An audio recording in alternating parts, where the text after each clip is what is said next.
এর প্রধান কারণ হচ্ছে আমরা নগরকান্দা সালদা উপজেলায় একটি পরিবার, এই পরিবার ধানের শীষের পরিবার, এই পরিবার বিএনপির পরিবার, এই পরিবার তারেক রহমানের পরিবার, এই পরিবার মুক্তিযুদ্ধের অন্যতম সংগঠক কে ওবায়দুর রহমানের পরিবার।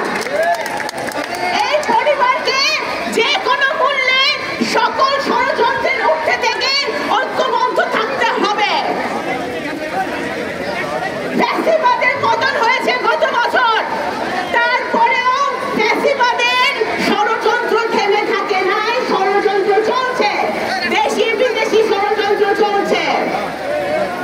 আপনারা দেখেছেন ইতিমধ্যেই অন্তর্বর্তীকালীন সরকারের প্রধান উপদেষ্টা ডক্টর ইউনূস যেই নির্বাচনের জন্য, যেই ভোটাধিকারের জন্য, যেই গণতন্ত্রের জন্য এদেশের 17 কোটি মানুষ 17 বছর ধরে অপেক্ষা করছে, সেই নির্বাচনের একটি মোটামুটি ভাবে একটি তারিখ বা টেন্টেটিভ একটা তারিখ উনি বলেছেন যে এপ্রিলের প্রথমার্ধে যে কোনো, প্রথম সপ্তাহে যে কোনো একটা দিন হতে পারে।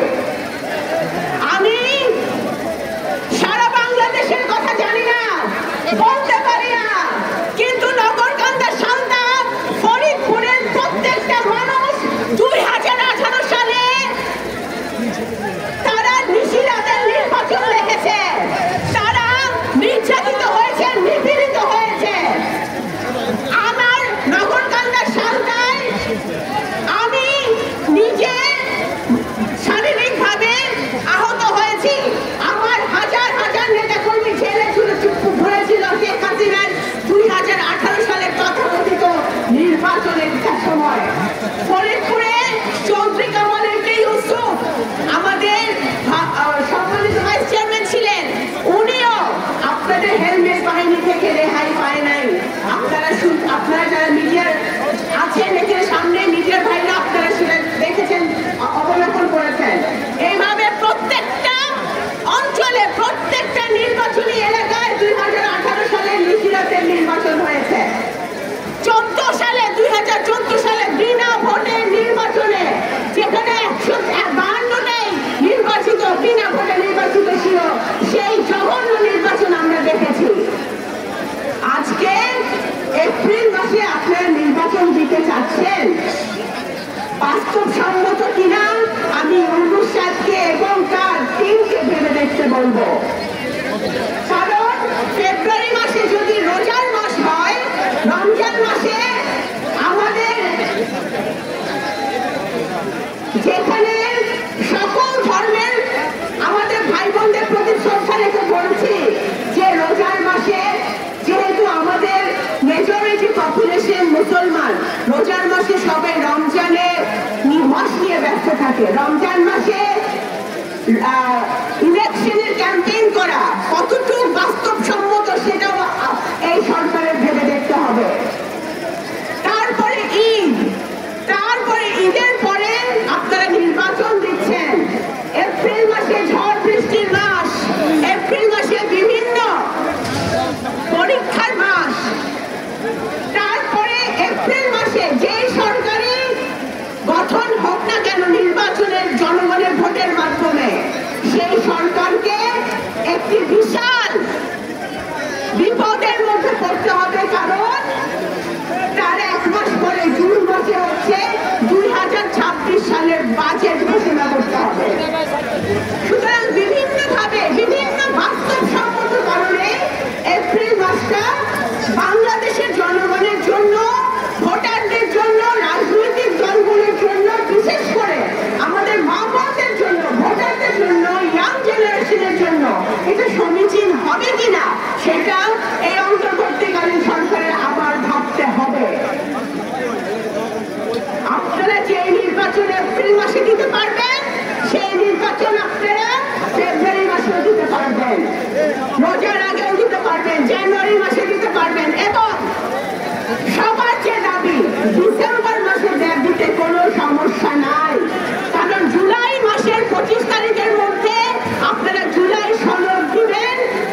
তাতে কোনো সমস্যা নাই, বিএনপি তাতে কোনো মন্তব্য করে নাই।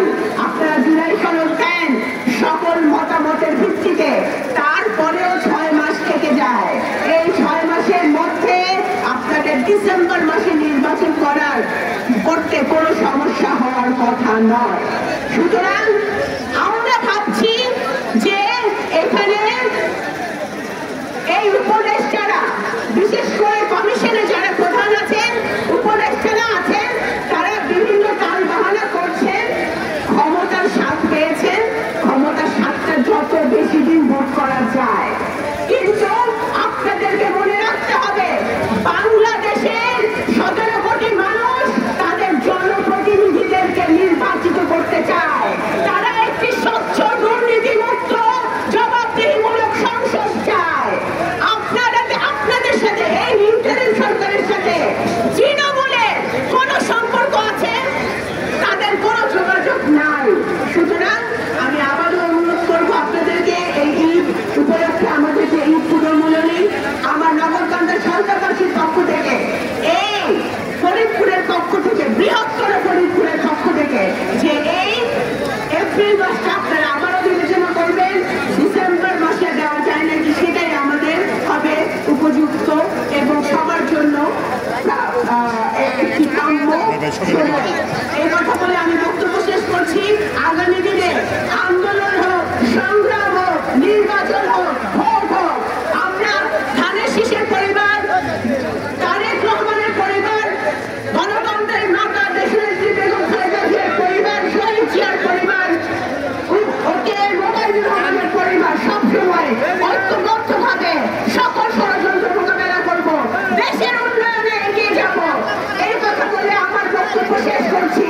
এবং শেষ কথা হচ্ছে, জনাব তারেক রহমান বাংলাদেশকে ভালোবাসে, জিয়া পরিবার যে স্লোগান দিয়েছে। For more updates, follow us on Facebook, subscribe our YouTube channel, get the latest update on www.daily-sun.com.